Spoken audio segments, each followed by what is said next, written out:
Hey guys, welcome to Devbhoomi career point. तो देखिए दोस्तों, Uttarakhand GK one liners part 130 है आज, और काफ़ी महत्वपूर्ण उत्तराखंड जीके के क्वेश्चन आपको यहाँ पे देखने को मिलेंगे इस सीरीज में। मैं हमेशा बोलता हूँ दोस्तों, इस सीरीज को आपने बिल्कुल भी स्किप नहीं करना है। अगर आप यूके है या UK triple S group C exams की तैयारी कर रहे हैं तो ये सीरीज आपके लिए बहुत ज़्यादा बेनिफिशियल है, क्योंकि इस सीरीज के अंतर्गत दोस्तों आपको उत्तराखंड के वरियस जो हमारे टॉपिक्स हैं, लाइक उत्तराखंड का भूगोल है, इतिहास है, उत्तराखंड स्टैटिक जीके है, उत्तराखंड की कला संस्कृति है, यहाँ से आपको समुचित क्वेश्चन देखने को मिलते हैं। ठीक है, और अगर इस सीरीज़ को आप ध्यान से देखते हैं तो इसमें हम थोड़े क्वेश्चन की व्याख्या भी कर देते हैं, तो इससे क्या होगा, आपकी उत्तराखंड जीके की समझ और ज़्यादा मजबूत होगी। इसीलिए टॉपिक दोस्तों आपका सोने पर सुहागा उत्तराखंड जीके के संदर्भ में एक टॉपिक है जिसको आपने बिल्कुल भी स्किप नहीं करना है। जब आप नेक्स्ट एग्जाम में जाएंगे दोस्तों, तब आपको इसका बेनिफिट देखने को मिलेगा। जो नए स्टूडेंट हैं, पुराने स्टूडेंट कई बार इसका लाभ उठा चुके हैं, और इसके साथ साथ हमारी 4 टेस्ट सीरीज जो चल रही है उनको भी आपने फॉलो करना, like Uttarakhand GK test series, सामान्य अध्ययन टेस्ट सीरीज, सामान्य हिंदी टेस्ट सीरीज और कंप्यूटर की टेस्ट सीरीज, उनको भी आपने बिल्कुल यहाँ पे फॉलो करना है। और मान के चलिए, अगर आप ये सीरीज हो गई और साथ ही टेस्ट सीरीजों को कंटिन्यूसली फॉलो करते हैं, रिलीजियसली फॉलो करते हैं, दिल से फॉलो करते हैं, तो सिलेक्शन आपसे ज़्यादा दूर नहीं है दोस्तों, इसकी मैं गारंटी देता हूँ। चलिए, आज के भाग में भी काफ़ी अच्छे अच्छे क्वेश्चन है। पहला क्वेश्चन देखेंगे इसमें। तो पहला क्वेश्चन आपके सामने है स्क्रीन पर, उत्तराखंड ग्राम विकास एवं पंचायती राज विकास की स्थापना कब हुई थी? बहुत अच्छा क्वेश्चन है दोस्तों। तो उत्तराखंड ग्राम विकास एवं पंचायती राज विकास, इसका जो मुख्यालय है रुद्रपुर में है, और स्थापना हुई थी सितंबर 2002 में। अब महत्वपूर्ण यहाँ पे देखिए पॉइंट ये है दोस्तों कि जो हमारा उत्तराखंड ग्राम विकास एवं पंचायती राज विकास है, किस जनपद में है। क्वेश्चन ये भी बन सकता है कभी, तो जनपद आ जाएगा तो आपका आंसर क्या हो जाएगा, उधमसिंह नगर। ठीक है, आपको पता है दोस्तों, उत्तराखंड में भी पंचायती राज व्यवस्था लागू है ना। ग्रामीण क्षेत्रों में भी त्रिस्तरीय है और नगरीय क्षेत्रों में भी त्रिस्तरीय है। ग्रामीण क्षेत्रों में सबसे छोटा निकाय है ग्राम पंचायत, फिर क्षेत्र पंचायत, फिर जिला पंचायत। नगरीय क्षेत्रों में बात करते तो नगर पंचायत, नगर पालिका, नगर परिषद और ऊपर से सबसे ऊपर नगर निगम दोस्तों। ठीक है, तो ये हमारी त्रिस्तरीय पंचायती व्यवस्था है। और उत्तराखंड ग्राम विकास पंचायती राज विकास ये स्थापित होता है हमारा रुद्रपुर में सितंबर 2002। अगला है देखिए, चाय लीला और हमरो कुमाऊं किसकी प्रसिद्ध रचनाएं हैं? अच्छा क्वेश्चन है दोस्तों। तो चाय लीला और हमरो कुमाऊं ये रचना है गौरीदत्त पांडे जी, जिनको हम प्यार से गौरदा भी बोलते हैं, यानी कि गौरदा इनका उपनाम है। ठीक है, गौरदा और गिरदा, इसमें बहुत कन्फ्यूजन रहता है दोस्तों, तो इसको थोड़ा ध्यान से समझिए आप। गौरदा जो हमारे गौरीदत्त पांडे जी हैं, गिरदा जो हमारे गिरीश तिवारी हैं, गिरीश तिवारी जिनको जन कवि भी कहा जाता है, गिरीश तिवारी। गिरीश तिवारी की बहुत सी रचनाएं जिनमें नगाड़े खामोश इनकी रचनाएं पूछी गई थी एक। ठीक है, इंपॉर्टेंट है। झुसिया दमाई पर इन्होंने शोध भी किया हुआ है हमारे गिरीश तिवारी जी ने। तो एक जन कवि है, मतलब जो सामाजिक चेतना है इनके लिए, इसके लिए इन्होंने बहुत से गीत पिरोए हैं दोस्तों, बहुत सी कविताएं लिखी हैं। तो गिरीश तिवारी की इंपॉर्टेंट नाम है गिरदा, और गौरदा हमारे गौरीदत्त पांडे। राज्य का एकमात्र संरक्षण आरक्षित जो रामसर साइट्स में सूचीबद्ध है। तो देखिए, हाल का ये करंट अफेयर्स का क्वेश्चन है दोस्तों। आपको पता है दोस्तों, देश का 38वां रामसर साइट्स बना है दोस्तों, आसन वेटलैंड। ठीक है, तो आसन वेटलैंड कौन से जनपद में स्थित है? तो आसन वेटलैंड ढालीपुर है, डाक पत्थर यहाँ पे स्थित है, देहरादून जनपद में। ठीक है, कहाँ पे स्थित है? देहरादून। ठीक है, आसन और जो हमारी यमुना बैराज है ना, उसका संगम जहाँ पे होता है वहीं स्थित है वेटलैंड। और स्पेशली ये फेमस है दोस्तों प्रवासी पक्षियों के आगमन के लिए। अभी जो टाइम चल रहा है, यानी कि जो शीत ऋतु वाला टाइम चल रहा है दोस्तों, इस टाइम पीरियड पे अगर हम आसन वेटलैंड में जाते हैं घूमने के लिए, तो हमें वरियस प्रकार के वहाँ पे पक्षी दिखाई देंगे। ठीक है, खासकर इसमें साइबेरियन सारस हो गया, प्रवासी पक्षी, मतलब देश विदेश से हज़ारों पक्षियों की प्रजाति यहाँ पे आती है, जो अपने आप में एक रोचक बात है। और उत्तराखंड के लिए एक महत्वपूर्ण उपलब्धि भी है कि इसको अब रामसर साइट्स में सूचीबद्ध किया गया है, आसन वेटलैंड को। ओके, चलिए अगला क्वेश्चन है देखिए, राज्य में उच्च कोटि का पटाल कहाँ से प्राप्त होता है? तो पटाल क्या होता है, सबसे पहले तो आपको ये पता होना चाहिए।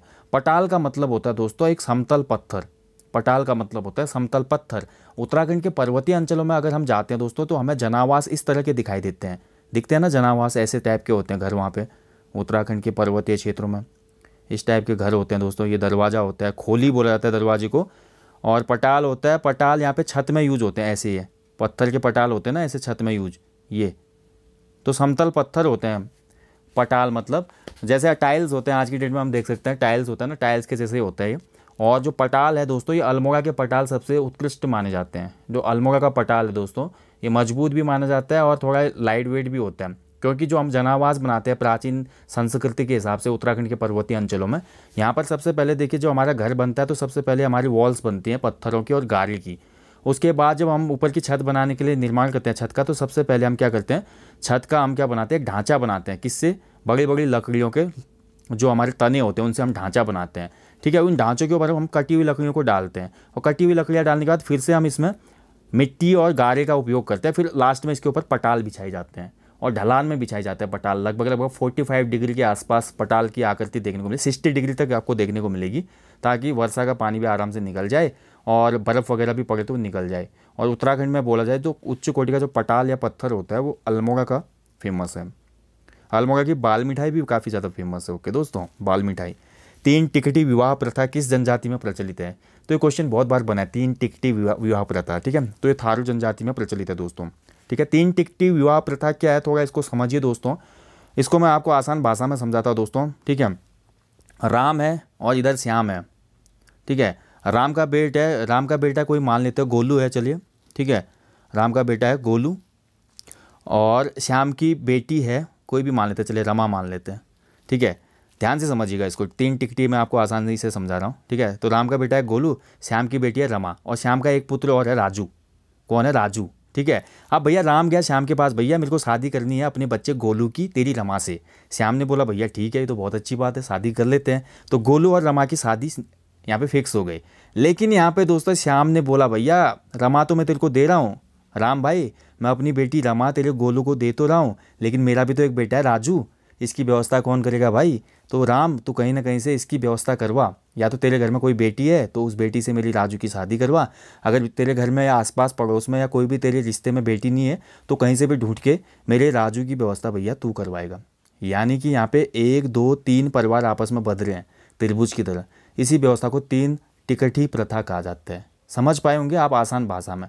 एक जिम्मेदारी वहन करके दोनों पक्षों के लड़के लड़कियों की शादी आपस में करवा देना, दैट इज़ कॉल्ड 3 टिकटी प्रथा, ठीक है। आसानी से समझ पाएंगे। ये है दोस्तों थारू जनजाति में प्रचलित महत्वपूर्ण पॉइंट है। और थारू जनजाति बहुत ही महत्वपूर्ण जनजाति है दोस्तों उत्तराखंड राज्य की, जो कि सर्वाधिक है जनसंख्या में भी। वृहत या उच्च हिमालय क्षेत्र को प्राचीन ग्रंथों में क्या बोला गया है? तो जो हमारा वृहत या उच्च हिमालय क्षेत्र है इसको प्राचीन ग्रंथों में हिमाद्री बोला गया है, ठीक है, हिमाद्री। अगला देखिए, पंचायतों में महिला आरक्षण 50% कब किया गया था? बहुत अच्छा क्वेश्चन है। पहले महिला आरक्षण दोस्तों बहुत कम था, लगभग 33% के आसपास था। इसको बढ़ाकर बाद में 50% किया गया और ये हमारे सन 2008 में हुआ था, ठीक है। यानी कि पंचायत में, आप इसको समझ रहे हैं क्वेश्चन को क्या बोल रहा है इसमें? पंचायत में फॉर एग्जाम्पल अगर उत्तराखंड में पंचायत की 100 सीटें हैं, ग्राम पंचायत को ले लेते हैं, ग्राम पंचायत में ग्राम प्रधानों की 100 सीटें हैं, तो वहाँ पर 50 सीटें हमेशा रिजर्व रहेंगी महिलाओं की। यानी कि उन 50 सीटों पर केवल महिला कैंडिडेट ही होंगी, वहाँ पे अन्य कैंडिडेट चुनाव नहीं लड़ सकता। समझ पा रहे हैं ना? जीतेगा महिला कैंडिडेट ही वहाँ पे जीतेंगी मतलब। तो ये है 50% आरक्षण दोस्तों। पंचायतों में ये महिला आरक्षण 50% किया गया था 2008 में। और 2008 में तत्कालीन जो मुख्यमंत्री थे, यहाँ से भी क्वेश्चन आ जाता है, जब महिला आरक्षण 50% हुआ था उस समय उत्तराखंड के तत्कालीन मुख्यमंत्री कौन थे? तो कौन थे? हमारे मेजर जनरल भुवन चंद्र खंडूरी, ठीक है, खंडूरी जी थे उस समय, ध्यान रखेंगे। अगला देखिए, हलसन साहिब ऑफ गढ़वाल किसकी जीवनी है? तो हलसन साहिब ऑफ गढ़वाल दोस्तों ये फ्रेडरिक विल्सन की जीवनी है। फ्रेडरिक विल्सन जिसको पहाड़ी विल्सन भी कहा जाता था, ठीक है, पहाड़ी विल्सन जिसने हरसिल के क्षेत्रों में बागवानी विकसित की थी। उत्तराखंड के इतिहास में हम पढ़ते हैं ना कैसे इसने पूरा लीज पे लिया था सुदर्शन शाह ने इसको लीज पे पट्टा दिया, हरसिल चले गया उत्तरकाशी, वहाँ पे इसने सेब बागवानी की खेतियाँ की, हरसिल के जंगलों के अंधाधुंध इसने कटाई की। इसके साथ साथ भागीरथी नदी को इसने ट्रांसपोर्टेशन का साधन बनाया दोस्तों, अपने नाम के सिक्के तक डाल दिए इसने। इसको राजा विल्सन भी कहते हैं, पहाड़ी विल्सन भी इसका अन्य नाम है। और इनके जीवन पर ही एक पुस्तक लिखी दोस्तों दुर्गाचरण काला ने, जिसका नाम है हलसन साहिब ऑफ गढ़वाल, ठीक है। डिटेल में जब हम इतिहास पढ़ते हैं उत्तराखंड का तो बहुत चीज़ें हमको जानने को मिलती है दोस्तों। अगला देखिए, उजली और अनेरी होली का संबंध किससे है? तो उजली और अनेरी होली, इसको देखिए जिंदा या मरी होली भी कहा जाता है। उजली को जिंदा और अनेरी को मरी। तो जिंदा और मरी होली या उजली और अनेरी होली ये थारू जनजाति से रिलेट करती है दोस्तों, ठीक है। तो ध्यान रखेंगे, उजली होली क्या होती है? तो होलिका दहन से पहले जो होली होती है, होलिका दहन जो होता है ना, होलिका दहन लास्ट दिन होता है और होलिका दहन से पहले की जो होली होती है उसको धूमधाम से मनाते हैं थारू लोग, बिल्कुल मजे करते हैं, मस्ती करते हैं, खूब हल्ला गुल्ला होता है। वो उजली होली या जिंदा होली कहलाती है। इसके बाद जैसे होलिका दहन हो जाता है, भक्त प्रहलाद बच जाता है। हम पौराणिक गाथाओं में देखते हैं ना कैसे भगवान ने हमारा अवतार लिया था और भक्त प्रहलाद को बचाया था, होलिका का दहन हो गया था। तो उसके बाद होलिका मर जाती है, तो होलिका मरने के एक हिसाब से बोल सकते हैं दुख में ये लोग अनेरी होली मनाते हैं। फिर उसके बाद की जो होली होती है वो बिल्कुल शांत तरीके से, बिल्कुल शांत धन, इसी को अनेरी होली या मरी होली कहते हैं। और ये थारू जनजाति में प्रचलित है। थारू जनजाति इसके अलावा मानी जाती है अपनी एक और विशिष्टता के लिए, क्योंकि ये दीपावली को शोक पर्व के रूप में मनाते हैं भैया। दीपावली को ये नहीं मनाते, दीपावली को शोक पर्व यानी कि शोक होता है इनको, दुख। और इसका रीज़न ये है कि कुछ मतलब ऐसी घटना हो गई थी कि बोक्सा थारों में कुछ संघर्ष हो गया था। ऐसा बहुत सी जगह हमें मान्यताएं मिलते हैं, और कुछ अलग अलग मान्यताएं भी है। कुछ ऐसी अनहोनी घटना दीपावली पर घटी कि तब से ये जनजाति दीपावली को शोक पर्व के रूप में मनाती है। हमारे रामायण के हिसाब से भी हम देखते हैं तो उस हिसाब से भी बहुत सी कथाएँ प्रचलित हैं। ठीक है, तो थारू जनजाति शोक पर्व मनाती है। उजली अनिरी होली भी यहीं पर प्रचलित है। 3 टिकटी विवाह प्रथा भी यहीं पर प्रचलित है दोस्तों। मानवोदय काव्य की रचना किस भाषा में की गई थी? तो मानवोदय काव्य की रचना हुई थी दोस्तों संस्कृत भाषा में। मानवोदय काव्य की रचना की थी किसने? भरत कवि ने। भरत कवि ये हमारा मानवोदय काव्य कब लिखा था भैया? मानसा के टाइम पीरियड पे, मानसा। ठीक है, भरत कवि को ज्योतिक राय की उपाधि दी थी जहांगीर ने। ये क्वेश्चन भी बनता है। तो भरत कवि ने मानवोदय काव्य लिखा संस्कृत भाषा में, प्योर संस्कृत में, ध्यान रखेंगे। किस पंवार शासक को अक्खड़ राजा कहा जाता है? देखिए अच्छा क्वेश्चन है, अक्खड़ राजा। ठीक है, क्यों बोलते हैं भैया? महपति शाह देखिए सबसे ज़्यादा उम्र में बनने वाला राजा था। कभी क्वेश्चन आता है एग्जाम में आपका कि सर्वाधिक उम्र में राजा बनने वाला पंवार शासक कौन था? तो महपति शाह था।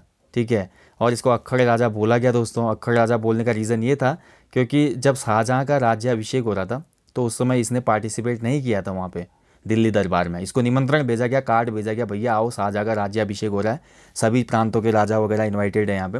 महपति शाह ने बोला भैया हम क्यों आए, मुगलों का हमने अधीनता स्वीकार किया ना, हम जानते हैं तुम्हें। ठीक है, हमारा तो अपना राज्य, हम राजा हैं अपने आप में, हम नहीं आएंगे भैया, साफ साफ बोला गया। इसीलिए बहुत से इतिहासकार ने इसको अक्खड़ राजा बोला, यानी कि अक्खड़ का मतलब होता है रूड। ठीक है, रूड, सख्त लौंडा जो बोलते हैं ना आज की भाषा में, तो इस तरह का सख्त राजा था ये। ठीक है, तो महपति शाह महत्वपूर्ण नाम है दोस्तों, सर्वाधिक उम्र में बना था।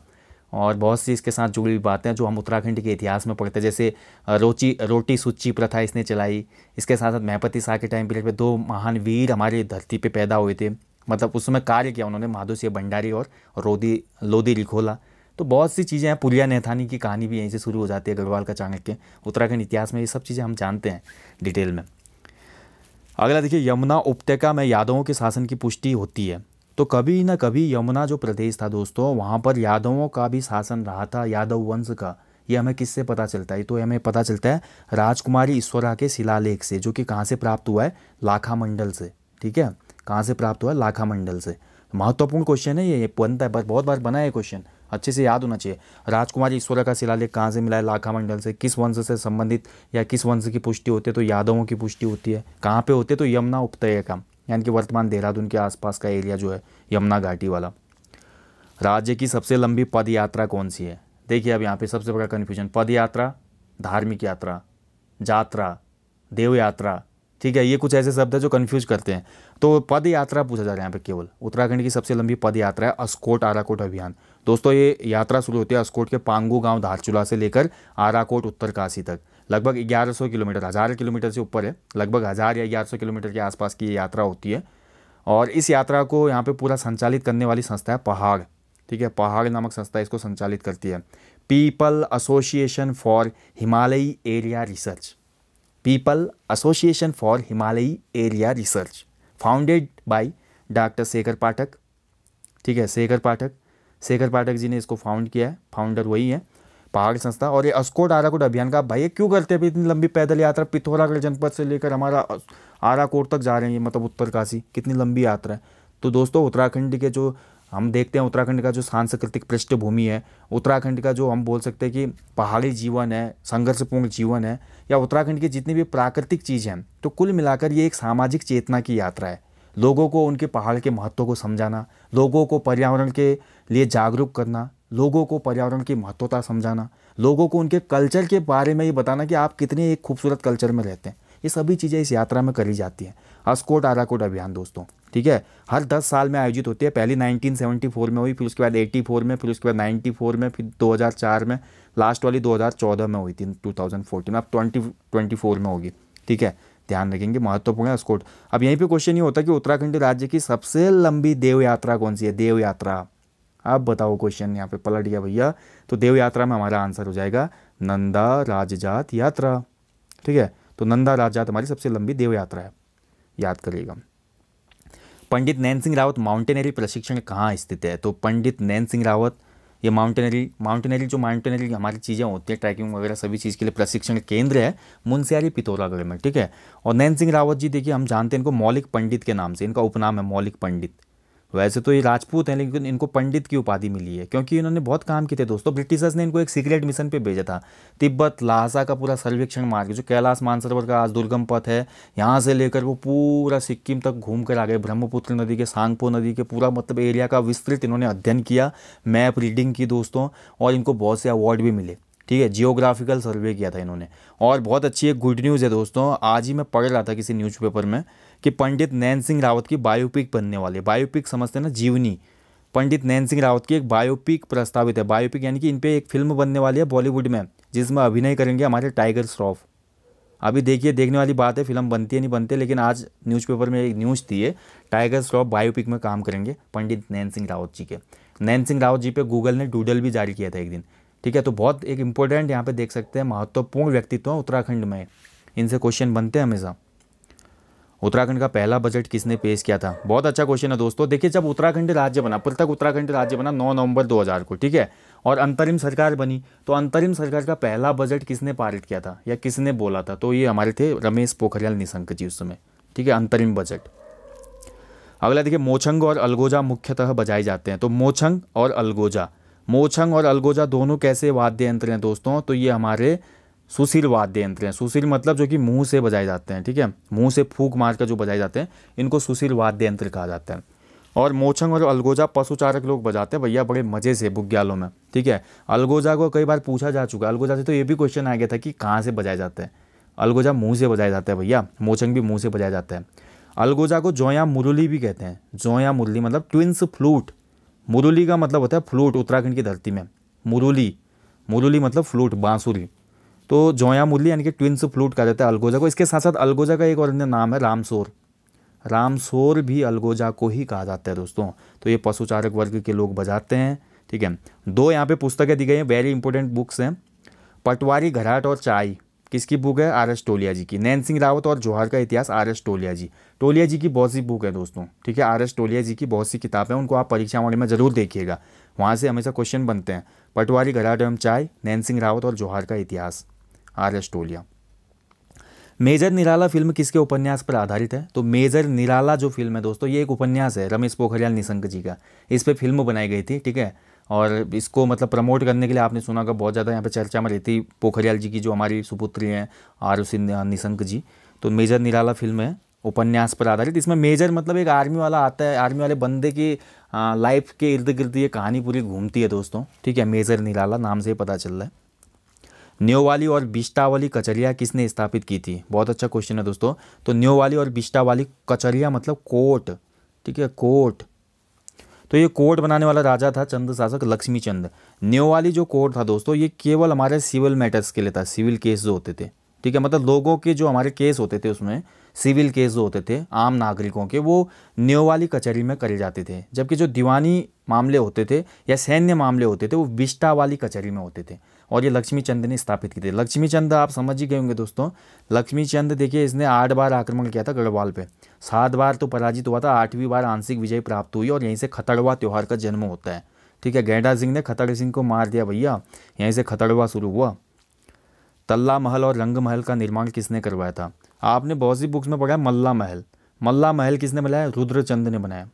किसने बनाया? रुद्रचंद ने। अब यहाँ पे पूछ लिया है तल्ला महल। तल्ला महल और रंग महल बनाया था उद्योग चंद ने। ठीक है, ध्यान रखेंगे, मल्ला महल रुद्रचंद, तल्ला महल उद्योग चंद।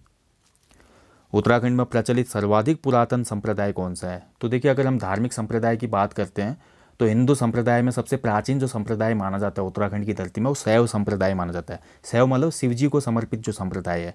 ठीक है, फॉर एग्जांपल हम देखते हैं प्राचीन काल से लेकर हम कत्यूरी शासन से देखें, या उसके बाद हम ऐतिहासिक काल के बाद मध्यकाल देखें, तो शैव धर्म को ज़्यादा यहाँ पे लोगों ने क्या किया, शैव धर्म को ज़्यादा अपनाया, और शैव धर्म को यहाँ पे कहीं ना कहीं ज़्यादा प्रचारित और प्रसारित किया गया।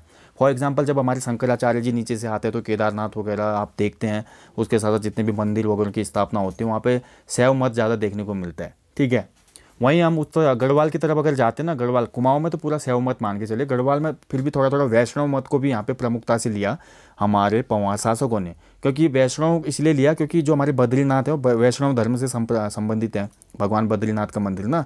और जो पंवार राजा थे उनको बोलंदा बद्रीनाथ कहा जाता था, मतलब उनको बद्रीनाथ के समतुल्य रखा जाता था। जागेश्वर के विमान मंदिर किसने बनवाए थे? ठीक है, तो जागेश्वर के विमान मंदिर बनवाए थे दोस्तों निम्बर ने। अब विमान मंदिर क्या है भैया, तो देखिए अगर बात करो उत्तराखंड की तो 5 शैलियाँ उपशैलियाँ। भारत की अगर बात करते हैं तो भारत में मंदिरों की दोस्तों 3 शैलियाँ प्रमुखता है मानी जाती हैं। पहली है नागर शैली, दूसरी है दूसरी है द्रविड़ शैली, और तीसरी होती है बेसर शैली, बेसर, ठीक है, बेसर शैली। तो ये भारत की 3 मंदिर शैलियाँ हैं, जिसमें से उत्तराखंड में नागर शैली के अंतर्गत बहुत से मंदिर देखने को मिलते हैं हमको उप शैली में, जिसमें यमुना या यामुन शैली या पगोडा शैली के मंदिर होते हैं, रेखा छत्रक शैली के मंदिर होते हैं, फासना शैली के मंदिर हैं, वलय शैली के मंदिर है, वल्लभी प्रसाद शैली के मंदिर होते हैं उत्तराखंड में, ठीक है। अब हमारे जो जागेश्वर में विमान मंदिर बनाए दोस्तों, तो ये निम्बर ने बनाए थे। नागर शैली के मंदिर जो हम देखते हैं अमूमन वही होते हैं। विमान मंदिर जो होते हैं दोस्तों, ये द्रविड़ शैली के मंदिर होते हैं, लगभग द्रविड़ शैली। आप दक्षिण भारत का कोई भी मंदिर देखिए वो द्रविड़ शैली का होगा, ठीक है। तिरुपति बालाजी का मंदिर अगर हम देखते हैं दोस्तों, तो ऐसे बना होता है मंदिर, इसके ऊपर ये बना होता है, फिर इससे ऊपर इससे ऐसे ऐसे, मतलब देखा होगा ना आपने, विमान की तरह, मतलब ऊपर ऊपर को गया होता है मंदिर, नीचे नीचे बेस चौड़ा होता है और ऊपर ऊपर को ऐसे लगता है कि जैसे कोई वायुयान बनाया है। तो इस तरह के मंदिर को विमान मंदिर कहते हैं, ठीक है।